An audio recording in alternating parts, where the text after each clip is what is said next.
안녕하세요. 두 번째 시간입니다. 이번 시간은 4번 용도, 지역, 지구, 구역 등을 함께 봅니다. 1번 용도, 지역과 관련된 기본적인 설명이 존재합니다. 용도, 지역이란 토지의 이용, 건물의 용도, 건폐율, 용적률, 높이 등을 제한함으로써 토지 이용부터 제한까지 가로해 놓습니다. 얘를 행위 제한이라 표현합니다. 다만 이 행위 제한과 관련되어서는 국토의 계획 및 이용에 관한 법률과 시행령에서 행위 제한에 관한 사항들을 각각 다루고 있습니다. 토지를 경제적 효율적으로 이용하고 공공복리 증진을 도모하기 위해 서로 중복되지 아니하게 가로해 놓습니다. 도시군 관리 계획으로 결정하는 지역을 말한다. 그리고 용도 지역에 대한 구분은 도시 지역과 크게 비도시지역으로 나누고 있습니다. 그 중에 우리가 잠깐 확인하실 것으로서 전용 주거지역, 일반 주거지역, 준주거지역 묶어놓습니다. 얘를 주거지역을 세분한 것입니다. 그리고 중심상업지역과 일반상업지역, 근린상업지역, 유통상업지역 얘를 묶어놓습니다. 상업지역을 세분해 놓은 것이고 전용공업지역과 일반공업지역, 준공업지역 묶어놓습니다. 공업지역을 세분해 놓은 것이며 보전녹지역과 생산녹지역, 자연녹지역 묶어놓습니다. 그리고 보전관리지역, 생산관리지역, 계획관리지역 묶어놓으시고 농림지역, 자연환경보전지역입니다. 각각의 용도지역과 관련된 지정 대상은 자주 반복해서 살펴주시는 게 필요합니다. 그러면 잠깐 이렇게만 구분해 놓습니다. 도시군 관리 계획으로 결정할 수 있는 1번과 2번은 도시군에 속해 있는 관할 구역의 땅을 어떤 용도로 사용할 것인지 지역, 지구를 지정, 변경하며 개발 제한 구역 등의 지정이 필요하면 용도 구역으로 지정, 변경할 수 있습니다. 여기 용도 지역과 관련되어서는 도시군 관리 계획으로 용도 지역을 지정할 수 있는데 이 도시군 관리 계획으로 도시군에 속해 있는 행정 관할 구역의 땅을 크게 도시 지역과 비도시 지역으로 구분하게 됩니다. 여기 비도시 지역은 농림지역, 자연환경보전지역으로 각각 구분하게 되는데 이 자연환경보전지역은 우리 시험 끝날 때가 아마 10월 말일 겁니다. 그리고 그 시험 끝나시면 단풍놀이 하러 강원도 가실 수 있는데 가끔 텔레비전에서 대한민국의 명승지라 하여 나오는 곳이 있습니다. 그런 곳에 자연경관 참 좋죠. 사람들이 쉽게 갈 수 있는 곳이다. 가기 힘들다. 사람들이 쉽게 갈 수 있도록 도로 등이 갖춰져 있다고 하면 그런 명승지 남아 있질 못합니다. 그래서 도로 등의 기반설이 거의 없는 곳이 자연환경보전지역인데 이 자연환경보전지역의 경우에는 자연환경을 보전하기 위해 지정된 용도지역입니다. 목적 뚜렷하죠. 그리고 농림지역은 농업과 임업을 도모하기 위해 지정된 용도지역인데 여기 농업이나 임업 생산과 관련되어 지정된 땅이라고 하면 개발할 수 있다, 개발 못한다, 개발 못하겠죠. 반면 도시지역의 경우에는 많은 사람들이 거주하는 것으로서 최근 정부의 조사한 통계에 따르게 되면 전 국토의 18%에 해당되는 도시지역에 82%의 국민이 거주한다고 하더라고요. 그러면 이러한 도시지역에는 많은 사람들이 잠자고 생활할 수 있는 공간 필요하지 않겠습니까? 주거지역.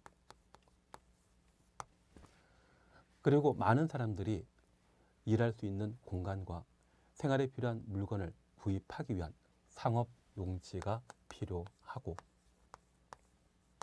물건 생산하기 위한 공업 용지가 필요하며 주 5일제에 따라 열심히 일하고 이틀은 놀아야 되지 않겠습니까? 공원 등이 갖춰져 있는 녹지 지역으로 도시 지역을 구분하게 됩니다. 그리고 이 도시지역과 농림적 자연환경보전지역에 속하지 못하는 애매한 땅이 있습니다. 그 애매한 땅은 함부로 방치해야 된다. 잘 관리해야 된다. 잘 관리할 필요가 있습니다. 우리 학교 다닐 때도 관리 대상 학생들이 한두 명 계시더라고요. 그래서 도시지역에 속하지 못하고 농림지역이나 자연환경보전지역에 속하지 못하는 땅이 있다면 걔를 관리지역이라 하고, 이 관리지역은 자연환경보전지역과 비슷한데 자연환경보전지역이 아닌 곳, 보전관리지역입니다. 분명 자연경관의 보전은 필요한데 국립공원으로 지정하기 애매한 땅, 그래서 야산 정도 형성되어 있는 곳이라면 보전관리지역으로, 농림지역과 유사한데 관계 수리시설이 제대로 갖춰지지 않고 농지 집단화가 이루어지지 않은 곳이 있다고 하면 농림지역으로 지정하기 곤란하거든요. 그러한 곳이 있다면 생산관리지역으로. 그리고 도시지역처럼 보이기도 하지만 도시지역처럼 많은 사람들이 거주하지 않는 한적한 곳이 있다면 그러한 곳은 도시지역으로 지정하기 곤란하기 때문에 계획관리지역으로 구분하게 됩니다. 그래서 현재 용도지역의 지정은 도시군 관리계획으로 결정할 수 있는데 크게 도시지역과 비도시지역으로 구분하여 지정할 수 있고, 비도시지역의 경우에는 계획관리지역, 생산관리지역, 보전관리지역, 농림지역, 자연환경보전지역으로 총 구분하게 되면 5개 용도지역으로 구분하게 됩니다. 반면 도시지역의 경우에는 많은 사람들이 거주하고 있거든요. 많은 사람들이 거주하기 때문에 상세하게 구분해야만 해당 농지를 제대로 사용할 수 있을 겁니다. 그래서 도시지역의 주거지역의 경우에는 전용 주거지역과 일반 주거지역, 준주거지역으로 세분하고, 전용 주거지역의 경우에는 1종과 2종으로 구분하게 되는데, 이 전용 주거지역은 서울에 전직 대통령 2분 살고 계신 연희동 일대가 대표적인 전용 주거지역입니다. 밤 7시 이후에는 동네 조용하거든요. 조용한 주택가를 법에서는 양호한 주거환경 보호를 목적으로 지정하는 용도지역이라 하고, 이러한 곳에는 주로 주택을 만드는데 이 주택은 단독택과 공동택으로 크게 구분합니다. 우리가 아파트 생활하면 아파트에는 건물 전체 소유권이 아니라 각 세대마다 따로 소유권이 인정되죠. 그러한 소유 형태를 구분 소유권이라 표현하게 됩니다. 그 구분 소유권이 적용되는 공동택을 주로 건축하는 곳을 2종 전용 주거지역이라 하고, 단독택 중심으로 개발하는 곳이 있다면 1종 전용 주거지역이 되게 됩니다. 그래서 양호한 주거환경 보호하기 위해 정하는 용도지역은 전용 주거지역이고 주택 형태에 따라 1종, 2종으로 세분하게 됩니다. 그리고 일반 주거지역은 편리한 주거환경 조성을 도모하기 위해 지정한 용도지역인데, 아파트 한 주변에는 밤 늦은 시간에도 생활에 필요한 여러 가지 물건 구입하기 위한 편의점이나 상가 많이 열려 있죠. 그러한 살기 편한 주택가를 편리한 주거 환경 조성하기 위한 용도지역으로 일반 주거지역으로 지정하며, 일반 주거지역의 경우는 1종, 2종, 3종 주거지역으로 구분하게 됩니다. 주택을 층수에 따라 저층주택, 중층주택, 중고층주택 건설할 수 있는 장소를 각각 구분하게 되면 그러한 것이 1, 2, 3종의 구분이 되게 됩니다. 그리고 준주거지역의 경우에는 주거생활 외 상업활동이 가능한 용도지역을 준주거지역이라 하는데, 보통 오피스텔이나 상가 만들어지는 곳이 준주거지역이더라고요. 그래서 현재 주거지역은 많은 사람들이 거주하기 때문에 총 6개로 세분하고 있습니다. 그리고 상업지역은 중심 상업지역과 일반 상업지역, 유통 상업지역, 근린 상업지역으로 각각 구분하게 됩니다. 우리 교재 순서와 달리 중심 상업지역과 일반 상업지역, 유통 상업지역, 근린 상업지역으로 각각 구분해 주시는데 여기 중심 상업지역은 도심, 부도심이라 불리는 곳을 중심 상업지역이라 하고 서울 같은 경우는 강남역이나 명동, 잠실역 일대가 중심 상업지역에 해당하게 됩니다.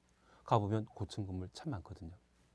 그리고 일반 상업지역은 그 중심 상업지역 외곽에 상업용 건물이 밀집되어 있는 곳이 일반 상업지역이고 유통상업지역은 고속버스터미널, 이러한 곳이 유통상업지역에 해당됩니다.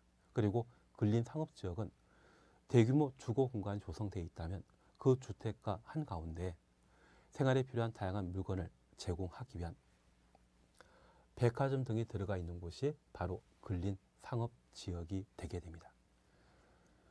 그래서 이 상업지역을 4개로 세분하고 있는데 우리 시험 볼 때까지 중, 일, 유, 근으로 구분해 놓습니다. 중1도 편의점에서 알바하면 근육 생기지 않습니까? 그래서 중1, 유근 그렇게 구분하여 상업지역 4곳을 구분해 놓습니다. 도심, 부도심 어디로 지정한다? 중심 상업지역으로. 고속버스터미널 또는 가락시장이 있는 곳이 있다면 유통상업지역으로 지정할 대상이고 근린상업지역은 해당 지역에 물건이나 서비스 제공하기 위해 지정한 상업지역을 근린상업지역이라 표현하게 됩니다. 현재 상업지역은 4개로 세분하고 있다는 것 살펴놓습니다. 그리고 공업지역은 공예 공장 배치하는 곳을 전용 공업지역이라 하고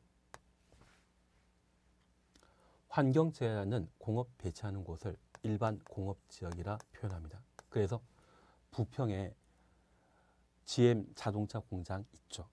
그리고 반도체 공장이 만들어지는 곳이 있다면 바로 일반 공업지역입니다. 그리고 서울에 가산 디지털 단지역이나 구로 디지털 단지역이 있다고 하면 그 주변이 공업지역인데 준공업지역입니다. 그래서 이 공업지역은 공예 공장 입지하는 곳 전용 공업지역, 환경 제하지 않는 공업 배치하는 곳 일반 공업지역, 경공업 위주로 주거, 업무 등의 기능 제공하는 곳이 있다면 준공업지역으로 각각 구분하는데 이 공업지역은 주거지역과 일맥유사합니다. 주거지역도 전용 주거지역, 일반 주거지역, 준주거지역, 공업지역도 똑같죠. 그래서 우리는 전일준이란 말로 주거지역과 공업지역을 세분해 놓습니다. 가끔 전태일이라는 분 들어본 적 있다면 전일준도 기억하기 딱 좋죠. 그리고 녹지지역의 경우에는 자연 녹지지역과 생산 녹지지역, 보전 녹지지역으로 각각 구분하게 되는데 이 보전 녹지지역은 보통 공원 용지가 보전 녹지역입니다. 그래서 우리 어릴 때 센트럴파크라고 하는 공원 이름 들어본 적 있습니다. 어디 있는지 아시죠? 전 잘 모르겠지만 그런 공원은 1년만 공원 용지로 사용하고 만다? 100년 사용해야 된다. 100년 사용해야 되죠. 그러한 곳이 보전 녹지 지역이고 생산 녹지 지역은 도시 지역에 농업 생산을 도모하기 위해 개발하지 않는 땅을 생산 녹지 지역이라 합니다. 사실 농림 지역에서 농어가 관련된 다양한 생산에서 도시로 공급하면 되는데 꽃, 화훼 단지의 경우에는 도시로부터 멀리 떨어진 곳에 화훼 단지를 조성하게 되면 꽃이 시들어 버립니다. 그래서 같은 도시 지역 안에 생산 녹지 지역을 두어 화훼 단지로 사용하는 곳이 바로 생산 녹지 지역이 되게 됩니다. 그리고 자연 녹지 지역은 갑자기 도시의 성격이 바뀌어서 주거용지가 갑자기 필요하거나 상업용지, 공공용지가 갑자기 필요한 경우가 있습니다. 그에 대비하기 위해 제한적 개발을 허용하는 곳을 자연 녹지 지역이라 표현합니다. 현재 녹지 지역도 3개로 세분하게 됩니다. 주거지역 6개, 상업지역 4개, 공업지역 3개, 녹지지역 3개, 총 도시지역은 16개로 세분되는 것이 특징입니다. 현재 국토회계 및 이용에 관한 법령상 법령으로 지정할 수 있는 용도 지역의 종류는 총 21개인데 많은 사람들이 거주하는 도시 지역의 시행령에 따라 구체적인 용도를 세분하고 있다. 그 정도를 파악해 놓습니다. 다만 저도 학교 다닐 때 이걸 공부한 적이 있거든요.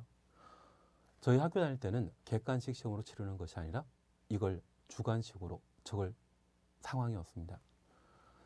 진짜 저도 이것 학교 다닐 때 해보면 시험지 외워서 문제를 제출했지, 답을 제출했지, 이걸 이해하지 못했거든요. 다만 우리가 반복해 보시다 보면 용도 지역에 대한 종류 어느 정도 구분하시는 게 필요하고 그 포인트라는 것을 각각 정리할 수 있습니다. 자주 우리 시험에 출제되는 것은 주거 지역과 관련된 구분을 시험에 냅니다.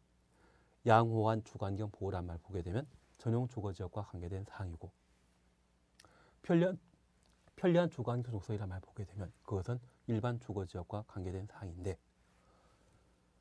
전용 주거 지역의 경우는 단독택 1종입니다. 공동택 2종. 일반 주거 지역의 경우는 저층 주택이란 말 보게 되면 1종, 중층 주택이란 말 보게 되면 2종 일반 주거 지역의 지정 대상이고, 중고층 주택의 편리한 주거환경 조성을 필요로 하는 경우라면 3종 일반 주거 지역의 지정 대상이라는 것을 각각 구분해 놓습니다. 그리고 상업지역 중일 유골입니다. 공업지역 전일 준이죠. 그 중에 공해 공장, 공해성 공장이란 말 보게 되면 전용 공업지역의 지정 대상이고, 환경 제하지 않는 공업 배치란 말 보게 되면 일반 공업지역의 지정 대상이다. 그리고 자연녹지지역과 관련되어서는 제한적 개발 허용되면 자연녹지지역이고, 농업적 생산과 관계된 사항이라면 생산 녹지지역의 지정 대상이다. 그 정도를 잘 구분하시는 게 필요합니다. 얘는 한 번으로 해결되는 건 아닐 겁니다. 자주 반복해 봐야 됩니다. 그리고 이 용도 지역을 제대로 파악하지 못한다면 부동산 공부과 관련된 법률을 제대로 이해할 수 없습니다. 얘는 부동산과 관련된 알파벳이거든요. 우리 영어 공부할 때 A, B, C, D 알고 공부하셨죠. 그처럼 이 용도 지역에 대한 대상, 지정 대상도 명칭 구분하는 게 꼭 필요한 듯합니다. 다만 얘는 시간 지나면 자연스럽게 해결되실 수 있을 겁니다. 이번 용도 지구입니다. 용도 지구란 토지의 이용, 건축물의 용도, 건폐율, 용적률, 높이 등에 대한 용도 지역의 제한, 토지 이용부터 용도 지역의 제한까지 가로해 놓으시고, 이것 행위 제한이죠. 이 행위 제한을 강화하거나 완화에 적용함으로써 용도 지역의 기능을 증진시키고, 용도 지역 기능 증진 가로해 놓습니다. 경관 안전 등을 도모하기 위해 도시군 관리 계획으로 결정하는 지역을 말한다. 용도 지구입니다. 여기 용도 지구는 서울이라고 하는 도시, 그리고 평창군이란 군에는 행정관할구역 전체에 걸쳐 모든 토지가 도시적인지 비도시적인지, 도시적이라면 주거적, 상업적, 공업적, 녹지적 어디에 속하는지를 빠짐없이 지정해놨습니다. 그런데 이런 용도 지역만 가지고 공공복리, 공익달성이 곤란하다고 하면 용도 지역의 행위 제한을 강화시키거나 완화시킬 목적으로 용도 지구를 2차적 규제로 지정할 수 있습니다. 이러한 용도 지구와 관련되어서는 2차적 규제에 해당되는 것으로서 필요한 곳에만 지정하는 것이 특징인데, 이 용도 지구를 지정하게 되었을 때 지정할 수 있는 대상, 법령에서 어떻게 정해놓고 있는지 그에 관한 사항을 살펴놓습니다. 여기 용도 지역과 관련되어서는 전국의 모든 도시에 동일한 사항이 적용돼야 되기 때문에 법령으로 용도 지역 지정하는 것이 원칙입니다. 반면 용도 지구와 관련되어서는 지역의 특성을 고려하여 용도 지구를 지정할 수 있거든요. 그래서 현재 용도 지구 지정과 관련되어 지정할 수 있는 대상을 우선 함께 살펴놓습니다. 우리 교재 보시게 되면 취락지구, 개발진흥지구, 특정용도제한지구, 보호지구, 경관지구, 복합용도지구, 고도지구, 방화지구, 방제지구라는 것을 각각 볼 수 있는데, 현재 도시군관리계획으로 용도지구 지정하게 되면 앞글자 조합하여 9가지 용도지구 지정 대상을 살핍니다. 바로 취, 궤, 특보, 경, 복, 고.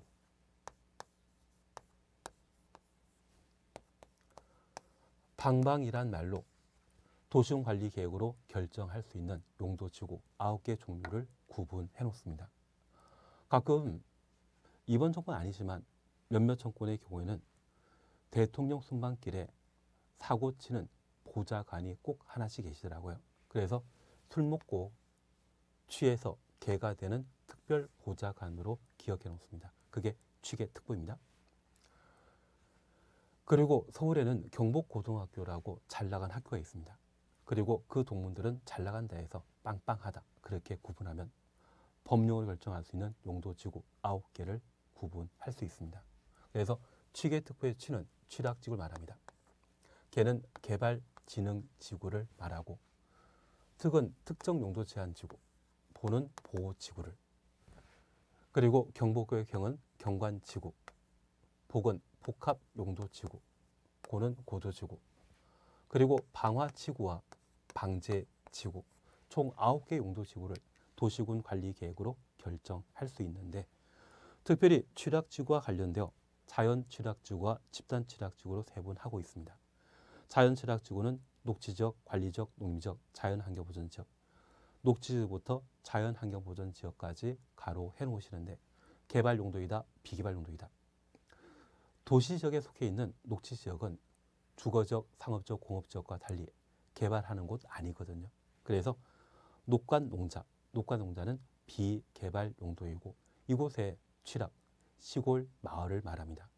이 시골 마을에 거주하는 자에게 전기, 수도 공급할 필요 있다 없다 해줘야 되죠. 우리 국토의 계획 및 이용에 관한 법률은 기환경, 기반설 환경, 경관을 위한 법률입니다. 그래서 충분한 기반 설치할 목적으로 녹관 농자의 취락에 전기, 수도, 인터넷 등의 통신설비 설치하기 위해 개발 사업을 도모하기 위해 지정하는 곳이 자연 취락 지구가 되게 됩니다. 그리고 집단 취락 지구는 개발 제한 구역 안에 취락 정비하기 위해 지정하는 용도 지구를 집단 취락 지구라 합니다. 그리고 개발진흥지구는 주거개발진흥지구와 산업개발진흥지구, 관광휴양개발진흥지구, 복합개발진흥지구, 특정개발진흥지구로 구분하는데, 이 개발진흥지구에 대해서는 주, 산, 관이라고 구분해 놓습니다. 중국 대사관 앞에 산해관이라고 하는 중국집이 있었거든요. 지금 있는지 없는지 모르겠지만 주, 산, 관은 중국집 이름으로 생각합니다. 주거개발진흥지구, 산업개발진흥지구, 관광휴양개발진흥지구, 이 세 가지 진흥 중에 둘 이상을 동시에 개발하면 복합개발진흥지구이고, 이 세 개 빼고 개발하게 되면 특정개발진흥지구가 되게 됩니다. 가끔 대학 여럿을 한 동네에 모아놓게 된다고 하면 대학 발전과 관련된 개발 사업 할 수 있죠. 주산관에 해당되지 않기 때문에 이때는 특정개발진흥지구가 되게 됩니다. 그리고 특정용도제한지구는 주거 및 교육환경보호나 청소년 보호 등의 목적으로 오염물질 배출시설, 청소년 유해시설 등의 특정시설의 입지를 제한하기 위해 지정한 용도지구인데, 학교 주변에 특정용도제한지구를 지정하게 됩니다. 특정용도제한지구가 지정되게 되면 그 안에는 PC방이나 유락시설, 숙박시설이 만들어지질 못합니다. 원래 상업지역에는 유락시설 만들 수 있죠. 상업지역에 학교가 존재하여 교육환경 보호할 목적으로 특정용도제한지구가 지정되면 상업지역이라 할지라도 유락시설 만들 수 없습니다. 그리고 보호지구는 역사, 문화, 환경 보호지구와 중요시설 보호지구, 생태계 보호지구로 구분하는데, 이 보호지구에 대해서는 역, 중, 생이란 말로 구분해 놓습니다. 여중생 아닙니다. 보호지구를 세분하게 되면 역중세군으로 세분한다. 역사, 문화, 환경 보호지구는 문화재 추천습니다. 전통 사찰 등의 역사, 문화적으로 보존 가치가 큰 시설, 지역을 보호 보존하기 위해 지정하는 곳이고, 중요시설물 보호지구는 중요시설물을 보호하기 위해 지정하는 용도지구이며, 생태계 보호지구는 동식물의 서식처 보존하기 위해 지정하는 곳이죠. 그래서 생태계 보호지구로 지정되게 되면 행위 제한이 아주 심한 듯 합니다. 그리고 경관지구는 아름답게 보이는 곳을 경관지구로 지정하여 보호하게 되는데, 이 경관지구는 특화 경관지구와 자연 경관지구, 시가지 경관지구로 구분하게 됩니다. 특화 경관지구는 주요 수계 수변 경관, 주요 수계 수변 가려놓습니다. 문화적 보존 가치가 큰 건축물의 주변, 그래서 문화적 보존 가치가 큰 건축물의 주변 가로 해놓습니다. 경관을, 특별한 경관을 보호하기 위해 정하는 용도지구로서 서울의 한강 흐르죠. 그 한강 주변에 한강 수계, 수변 경관을 보호하기 위해 지정하는 용도지구가 특화 경관지구가 되게 됩니다. 자연 경관지구는 산지 구릉지의 자연 경관을 보호하기 위해 정한 용도지구이고, 시가지 경관지구는 시가지의 경관을 보호하기 위해 지정하는 용도지구입니다. 그리고 복합 용도지구는 지역의 토지 이용 상황 등을 고려하여 효율적이고 복합적인 토지 이용을 개발하기 위해 특정 시설의 입지를 완화 동그라미 놓습니다. 입지 완화하게 되면 규제 강화시킨다, 풀어주는 것이다. 풀어주면 좀 더 대규모 개발 사업이 가능하겠죠. 그런 개발을 유도하는 것이 복합 용도 지구입니다. 고도 지구는 건축 높이의 최고 한도를 규제하기 위해 정하는 것으로서 김포공항 주변에 고도 지구가 지정되어 있습니다. 최고 한도 규제한다. 방화 지구는 화재 위험 예방하기 위해, 방제 지구는 화재를 뺀 풍수해 등의 자연 재해를 예방하기 위해 지정하는 용도 지구로서 자연 방제 지구와 시가지 방제 지구로 각각 구분하고 있습니다. 이번 입문 과정에서는 세분되는 용도 지구에 대해서는 한번 들어본 걸로 마무리 주시고, 도시용 관리 계획을 결정할 수 있는 용도 지구는 취계, 특보, 경복고, 방방입니다. 그래서 용도 지구에 대해서는 종류를 구분해 놓으시면 그 지정 대상 구분한 자체가 바로 시험 문제를 풀게 되었을 때 결정적인 해결 방안이 될 겁니다. 그리고 3. 용도 구역입니다. 계시 수도 들어본 적 있죠. 개발제한구역, 시가조정구역, 수산자원보호구역, 도시자연공원구역, 이 5가지, 이 4가지가 용도 구역에 해당된다. 그 정도만 파악해 놓습니다. 이번 시간 여기까지 하시고 다음 시간에는 도시군 계획시설 등을 함께 정리해 나가도록 하겠습니다. 잠깐 쉬었다 하십니다.